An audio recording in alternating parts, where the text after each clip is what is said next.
Hello guys, welcome to the city of Kaduna. Come, let me show you what we have here. So this is the power house. And then we have we installed all this solar there. In here we have 8 pieces of 16 kilowatts, and then we have 20 kVA system. On the roof we have 70 panels. We are generating about 38.5 kilowatts to charge the system, and then these are inverters 10 kVA each.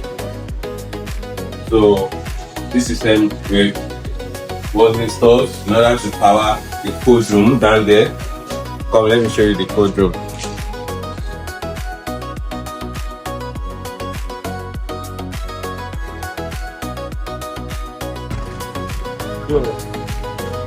This is the Coldroom.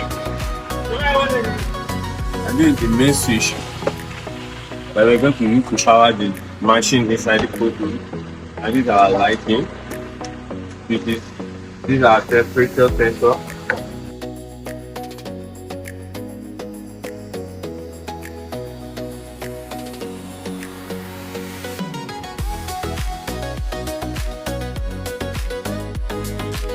That is in the city of Kaduna. Is that